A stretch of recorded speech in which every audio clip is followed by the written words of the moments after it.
I am the Advocacy Officer for the Floodplain Meadows Partnership. I'll be your chair today. We will be discussing today farming and floodplains, whether this is a headache or a potential income stream. Just so you're aware, this is being filmed and can be found once it's filmed on the Wildlife Trust YouTube. And also we'll be sharing it, certainly we'll be sharing it on the Floodplain Meadow YouTube page as well. So today what we're going to do is we're going to have a couple of presentations, and then there'll be opportunities for questions and a bit of a discussion.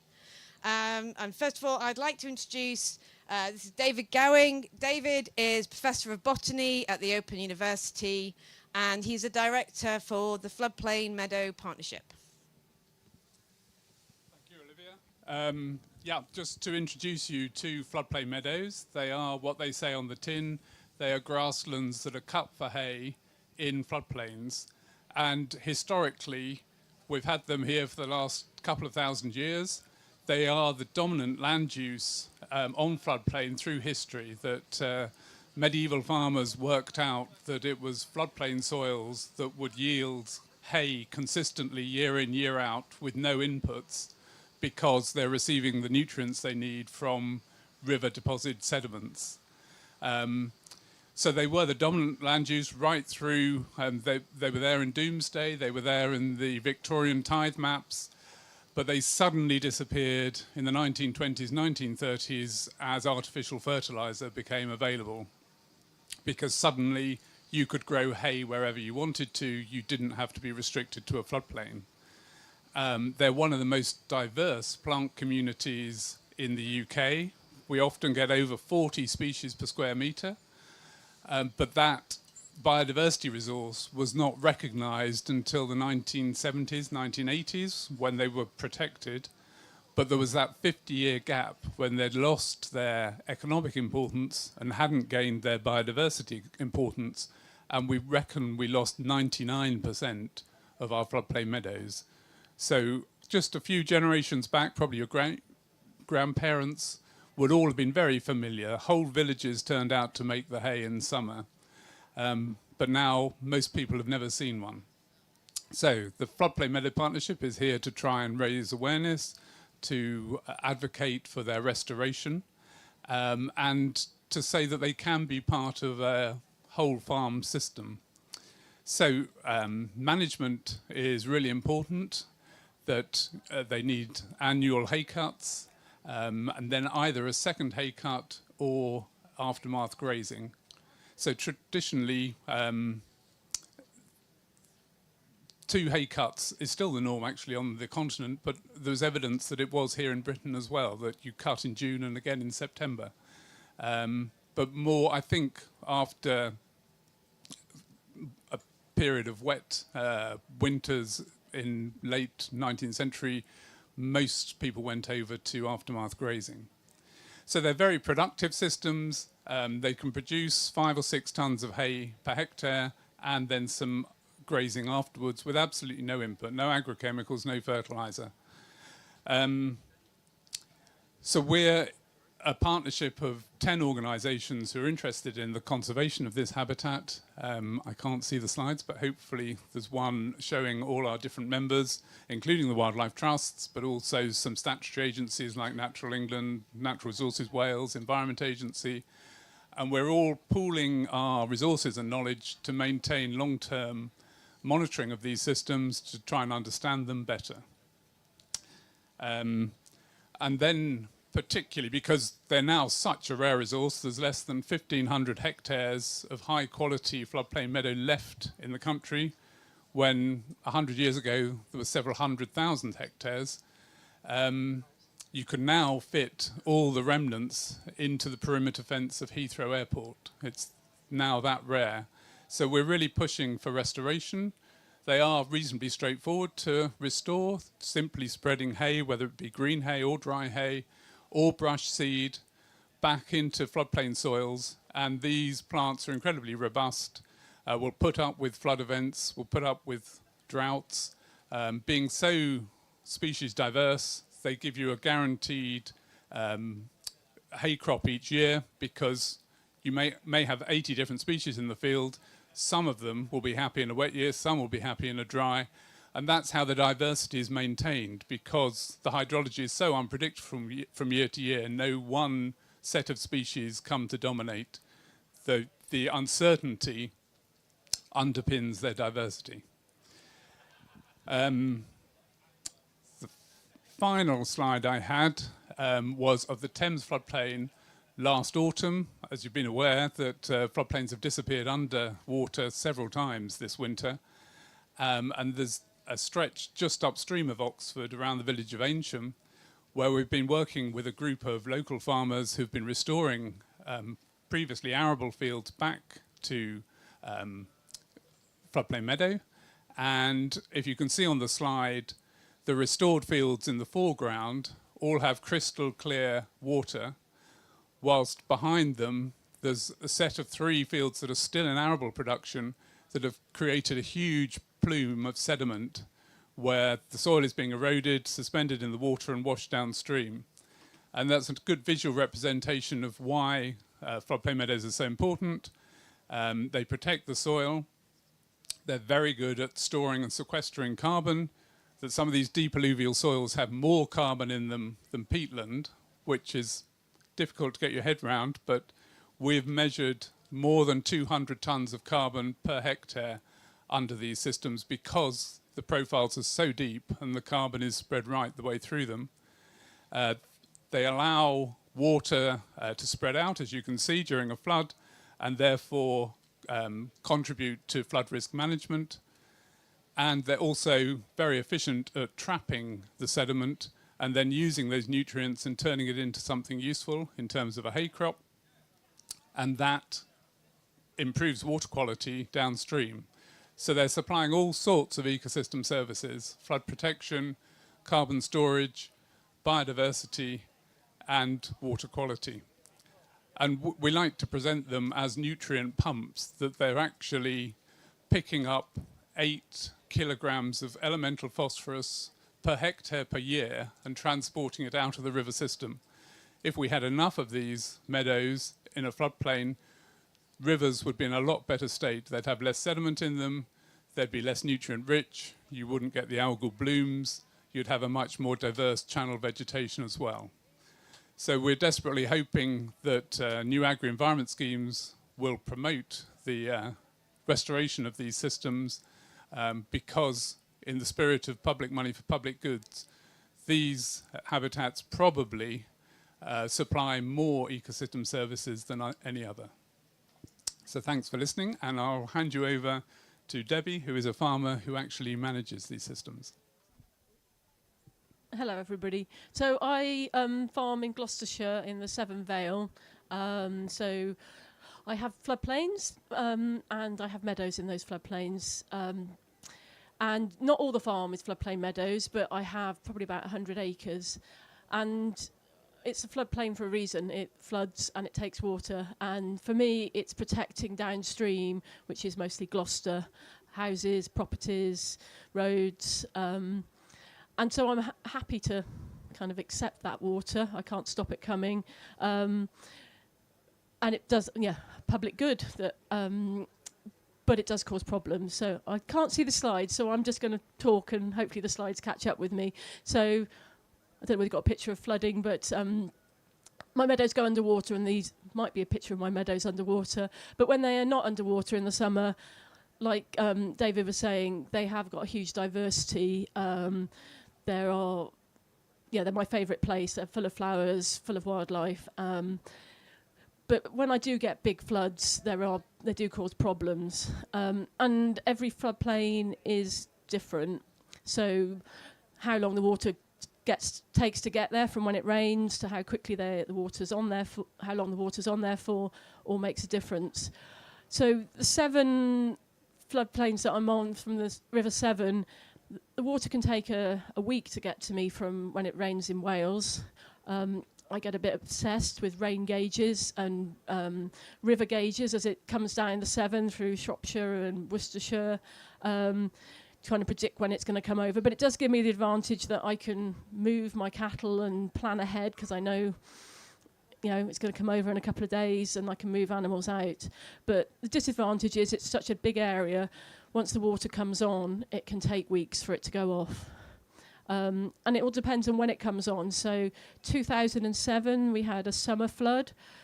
The meadows were ready to be cut for hay, and it killed everything, and it took a long time to recover. This winter, our first flood happened in the middle of October. It went down, but not all the fields completely cleared of water, and then it came back up again, went down, came up again. We had 7 peaks, and it was still had another flood in April. So some of the fields were underwater for 6 months.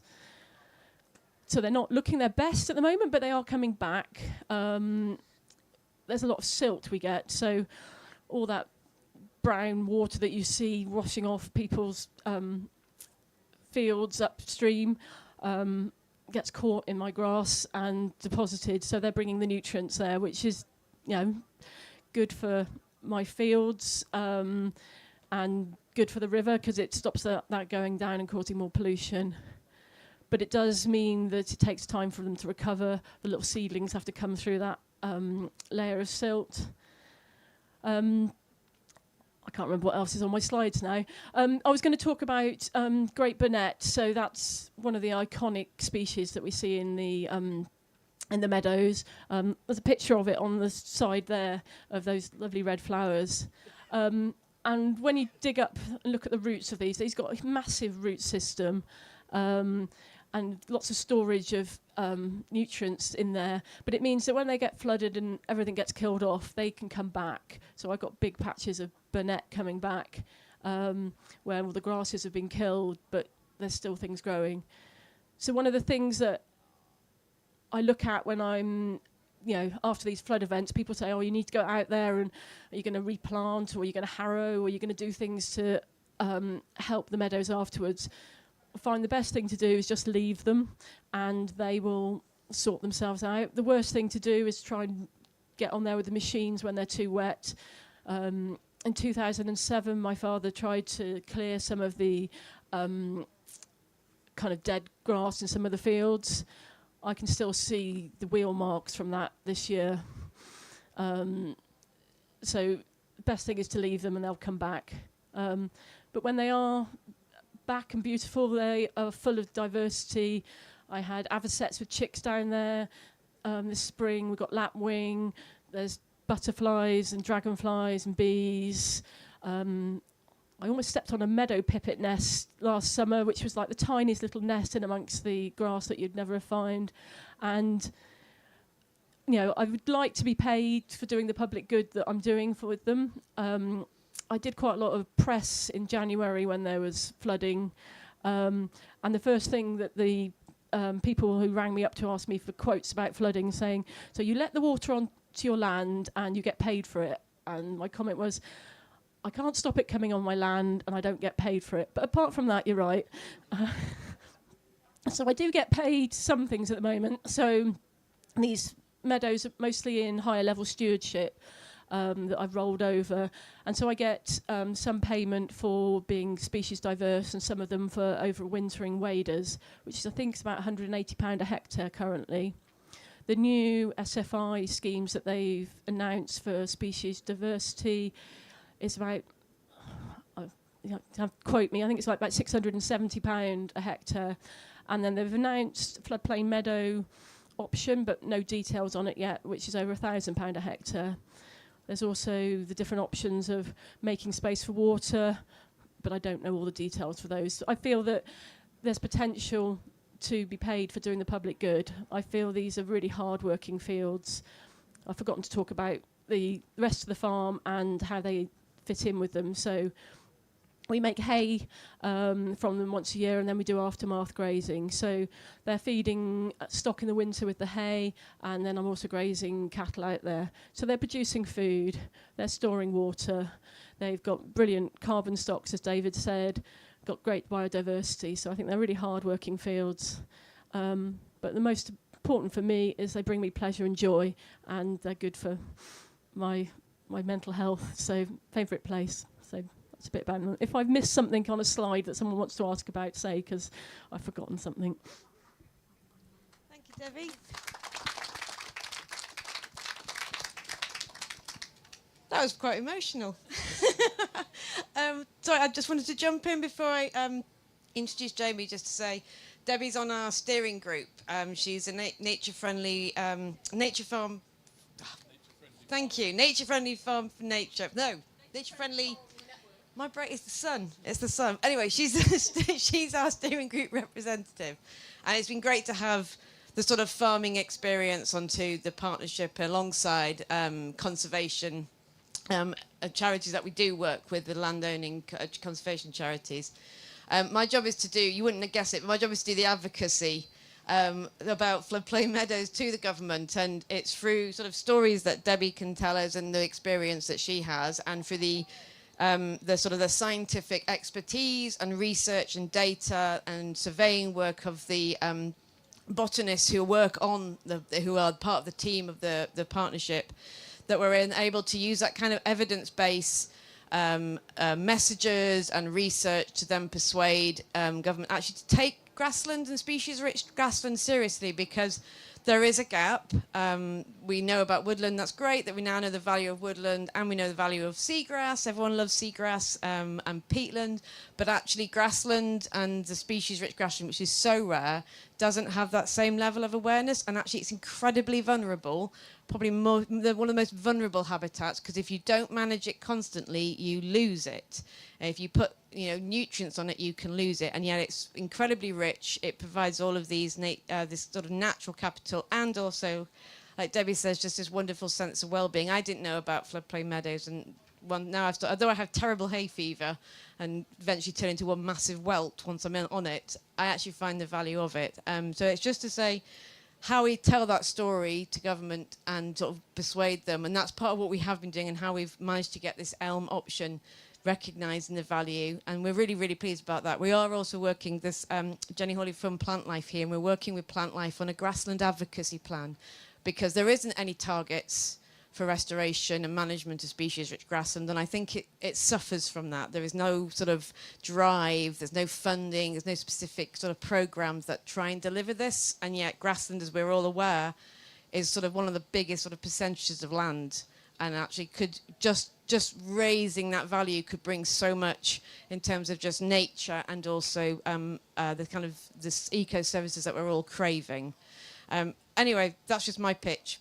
But now I'm going to put you on. This is. We want to say thank you very much to the Wildlife Trust for letting us speak today, and obviously they're on our steering group. I want to introduce you to this is Jamie Marsh. He is, he's a director for nature recovery. We haven't really worked with Jamie, but we've been chatting to him, and we think he could be a really good advocate, so we're going to grab him later. But he's a Hampshire and Isle of Wight Wildlife Trust. So I've put you I think you're just going to very quickly introduce some of your work that you're doing.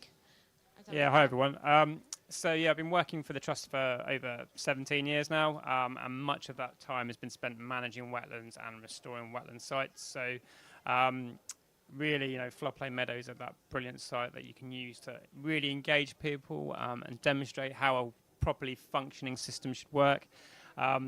We all know the state of our rivers, state of our wetland environments, and it's finally great to recognise that DEFRA are starting to put some money into the system through those options, although the detail is still to be announced. But my main sort of focus of work is really around how the practicalities of restoring these habitats and the complexities around that, and bringing people on that journey. So not just talking about farmers and landowners, but about communities. Flooding today, so many times I get asked about why don't we just dredge the rivers more, and engaging people to improve their understanding of how these systems work. And it's not easy, it's not straightforward. It takes a lot of paperwork, lots of effort. It should be a combined approach using engineering means, but also using natural solutions, dare I say the return of some of our keystone species, to facilitate the recovery of these wetland environments and wetland habitats.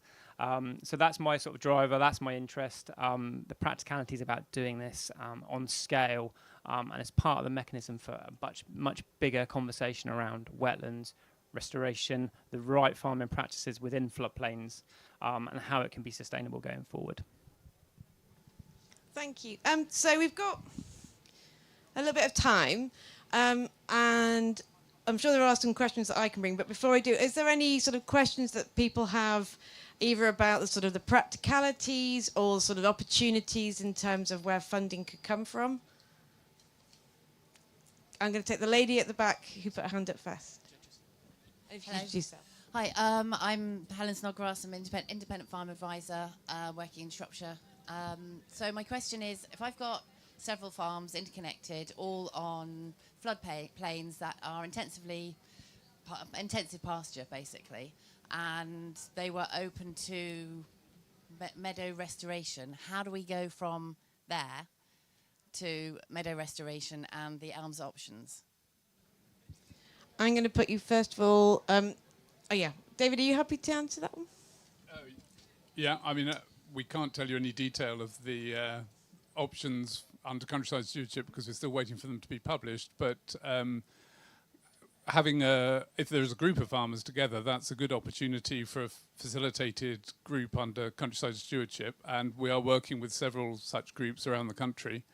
And it's good if they're able to share machinery and things like that. It depends whether they're already geared up for making hay. That's quite often a limiting factor. But restoration is reasonably straightforward. You try to strip as much nutrient out of the crop by ceasing any inputs for a couple of years. Obviously test the soil to see the phosphorus availability.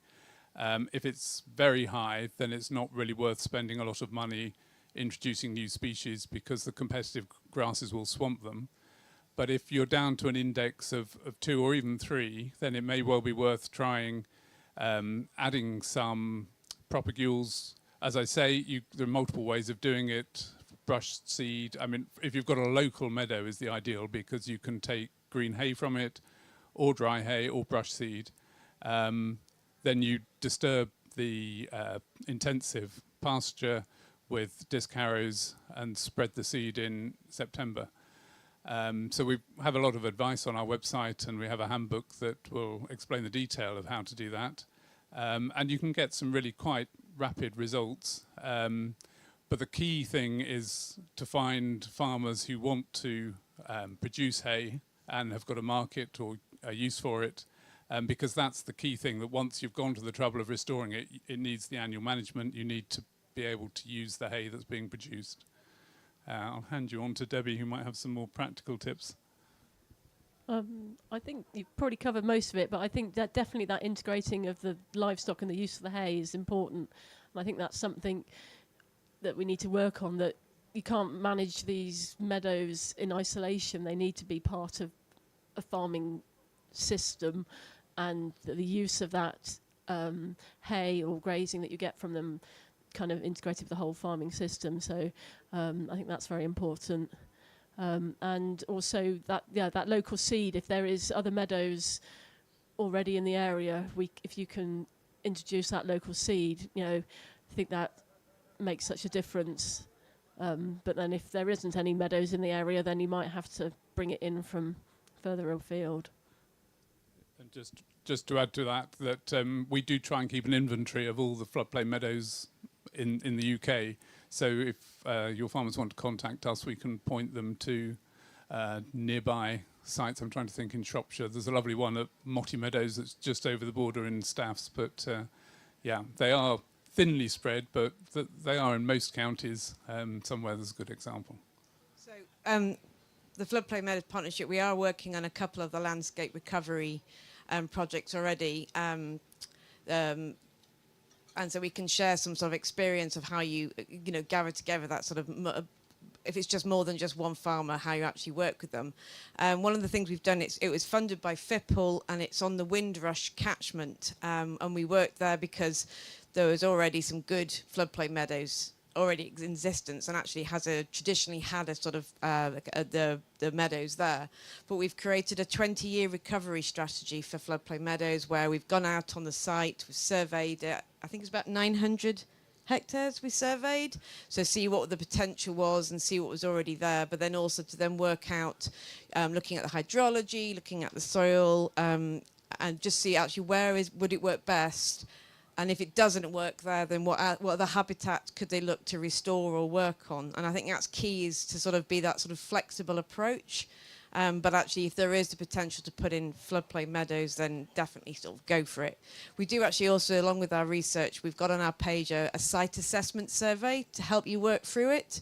So you can actually then just see, is there potential for restoration? So, Jamie, do you want to? Yeah, just from a practical perspective as well, looking at the actual sites individually and recognizing how are they connected to the river. Do you need to put in grips to create connectivity, and then thinking about all the permitting. Sorry to be a bit tedious, but the FRAPs, whether you need ordinary watercourse consent, how are you going to support them in that process? So those sort of what can be sort of often overlooked practices that need to be adhered to, and just thinking about getting some hydrology reports done to look at the best place to position these grips as well. Those are important aspects to consider early on as part of the process. And if you're putting a special project in, you may be able to get funding that way as well. But certainly the options coming forward do look very lucrative. Some of them are going to be long-term, 20-year options, up to 1,500 quid a hectare. So it's good money, and could facilitate some really great recovery. Okay, is there any? Oh yes, sorry, lady, just actually next to the lady who did ask. Sorry, different question. Are there any links with community funding or projects? We've got about 150 acres of riverside pasture, which is in a GS4 scheme at the moment, is managed with very low inputs, hasn't been intensively farmed for years. But we've also got a flooding issue in our local villages, 2 villages up from us. Sorry, is that not work? Oh, right, sorry. Oh, yeah, I can hear now. And the issue is hugely contentious. It's very few houses, but it's a privileged area and they make a lot of noise. And as farmers, we're getting a lot of flack for not clearing out ditches, same old story. But looking as somebody who wants to take people forward with me, trying to work together with the local community, be it the parish council or others, to support something like this, which we might be able to sell well to people as long as they think their houses are going to be less prone to flooding. Any comments? I'll a bit of a battle there.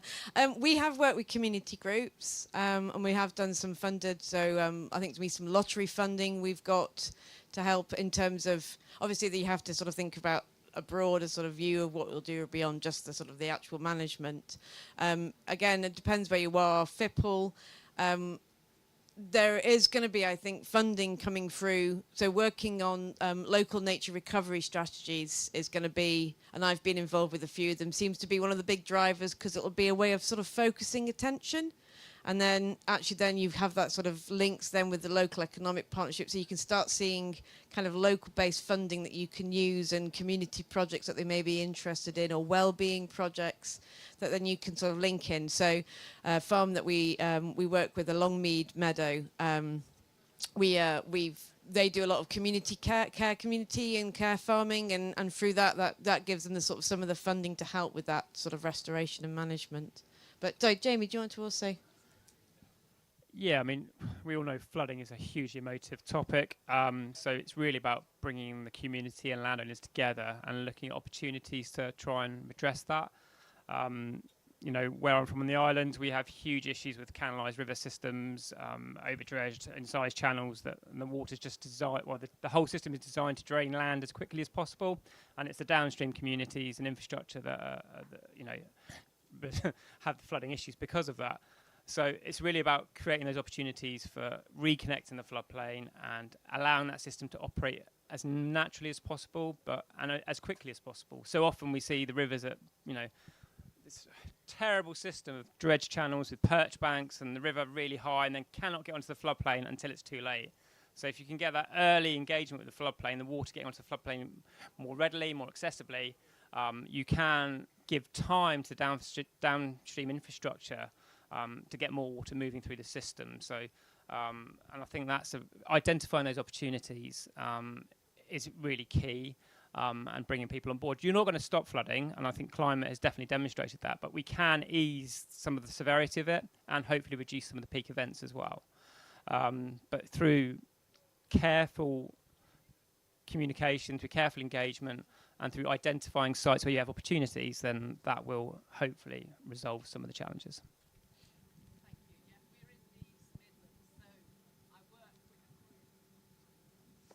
Sorry, we're in the East Midlands, and I work with a group that involves the Trent Rivers Trust and a link with a wide range of people, including our local wildlife trust representative. So I've got a lot of this information. They, like you, have got a lot on the environmental side of things and the benefits for us. But most of the headache I get is from the few people whose houses flood, absolutely understandably, even though they were built in the wrong place, and the allotment holders, but that's a whole chapter. I'll leave you out of that. Thank you. Okay. Oh, I've just seen a hand go up over there. Thank you. Thank you. Matty Biddulph. I'm actually landscape recovery advisor at the Environment Agency. I have a question about the sort of ecological side, more out of curiosity. About floodplain meadows. So if they're generally always on land that's going to flood regularly, so it's always going to be a nutrient-rich environment, and you said about nutrient stripping, is there a more sort of low-maintenance sort of grassland that is easier to maintain that doesn't require nutrient stripping? Does that make sense? I'm staring at David for this one, and possibly Jamie. Yeah. It depends exactly how rich these systems are. That if they have a lot of nutrient, then it is difficult to restore species-rich grassland. But meadow management is still the best management for them, because that, as I described it, acts as a nutrient pump that takes nutrients out of the system completely.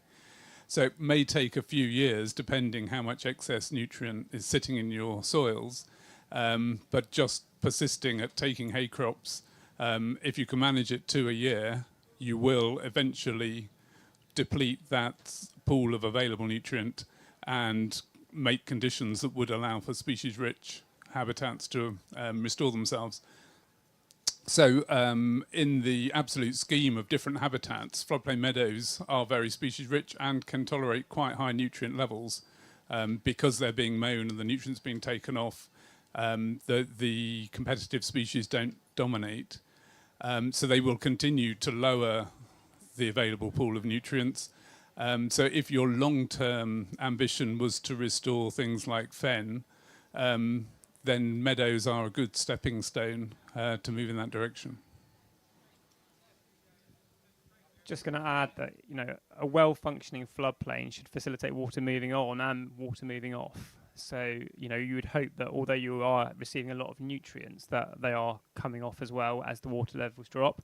But perhaps the elephant in the room is that we should also be looking to address the nutrient loading of the systems as well, because it's coming into the system and it's going out of the system. And where it's going out of the system, we're seeing huge problems in protected sites around the coastline, so algal blooming, etc. So it goes hand in hand with a bigger conversation about nutrient loading into the system and how we address that upstream.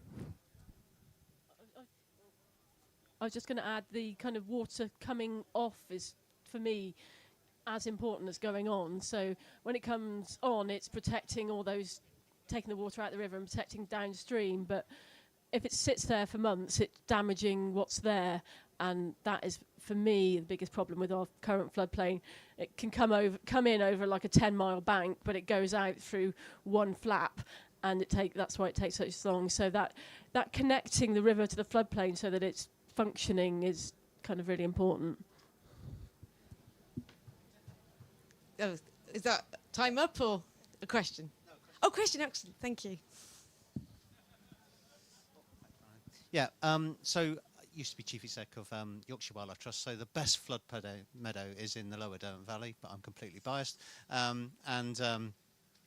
It's a fantastic system. Upstream of there in the Upper Derwent, we've got beavers that are desperate to get out of their enclosure. And when they do, is that a good thing or a bad thing for floodplain meadows? We don't fight anything. That's very natural. You know what? We're starting to have conversations now with the Beaver Trust about this, about actually, beaver meadows. But again, it goes back to the bigger story about space for nature. Actually, it's I hope I'm right with this. I'm looking at my the ecologist here, but actually, you know, they are going to get out from their. They already are coming out from the managed areas, and so actually, that it's okay for them to have there if there is that wider space and that sort of management around the actual. If it's all just you know, if it's the problem we have at the moment is that these are very small protected sites in a bigger picture of very intensive agriculture. So there isn't, you know, that's when the worry is that, oh, it's going to affect this meadow. But actually, if there is a sort of a much broader strategy in floodplains, where through catchment partnerships, catchment planning, river-based management plans that actually allows space for nature restoration for sort of much better managed agricultural land that is sympathetic to nature, then they'll just be a part of it. They, you know, and actually they may have some benefits. I mean, we're hearing about sort of, you know, like I said, beaver meadows. I mean, I know that David, you've been down to Devon to have a sort of a look at there at a sort of where there is beavers around the meadows there. So it's going to happen. Just so how do we manage that, and how do I as an advocacy person go out and say to government, this is what will be, and this is how do we plan that in this land use framework that has to be dynamic and can't be static. But if there's anyone else want to add anything? I was just going to add to that we're very keen to monitor a site that has beavers and meadows together. So the National Trust down in Devon are looking at potentially restoring meadows in an area they also want to release beavers. So that would be an ideal opportunity. But looking back in the past, the beavers and floodplain meadows coexisted for centuries. So I don't think there's any inherent problem between the two, but it would be interesting to see how they get on with one another. So I think Jamie has more thoughts on that. Yeah, absolutely. You know, undoubtedly they are part of the solution to restoring our floodplain reconnection and are restoring a lot of wetland habitats. And one would hope that as part of the English beaver strategy, advisory groups and funding to support landowners with that transition to coexistence will be you know, really a key part of that strategy. So the lovely thing is they don't need FRAPs or ordinary watercourse consent as well. They'll just do the work for you. But it will need to be monitored. It will need to be managed in places. But overall, as part of the bigger solution, yeah, absolutely, they have a role to play. Yeah, I mean, I'm a beaver believer, have been for a very long time, but I appreciate in some sites they're going to potentially cause some issues potentially, but I think this all can be managed through the hierarchy, through the strategy, and we're pushing hard as an organisation for that. I don't know, Debbie, have you got any issues as a farmer? Have there been conversations in the sort of farming world about beavers? Not that I've had, not in my area. I was just thinking, like, we talk about natural flood management upstream and beavers being part of those, my thought was, if all the natural flood management happened upstream, so we didn't have these peaks and we didn't have water coming onto the floodplains, are we going to then have to remove the banks and let the water on so that they do actually flood? Because if everything was perfect upstream, you might not get any water on your floodplains.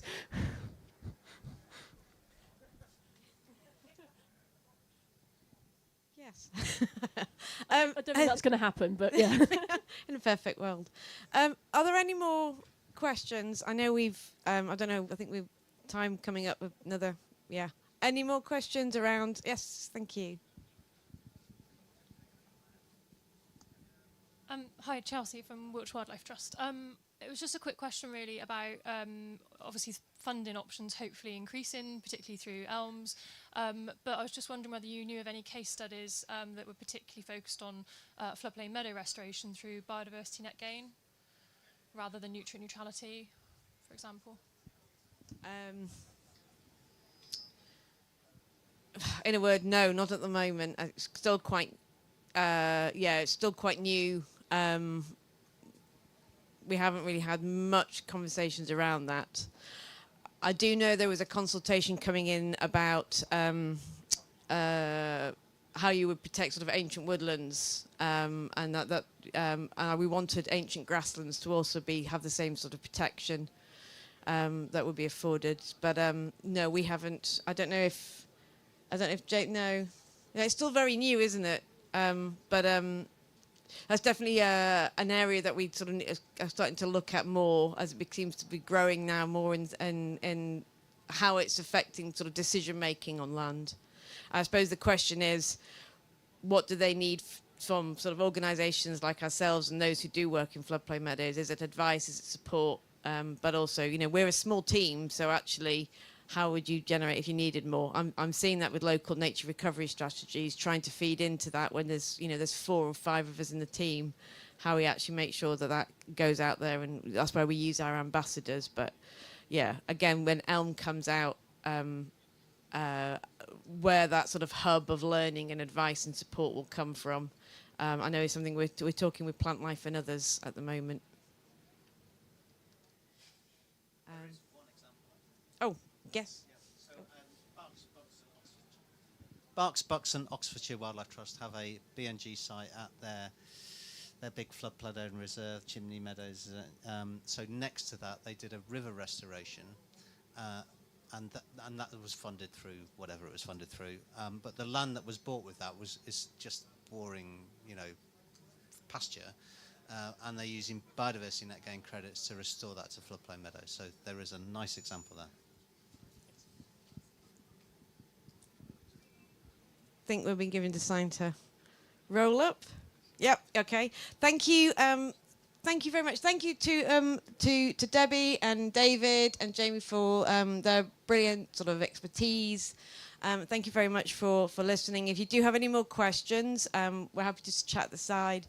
But otherwise, please do come back to us at the Floodplain Meadows Partnership. You'll find us on the website and also through the Open University as well.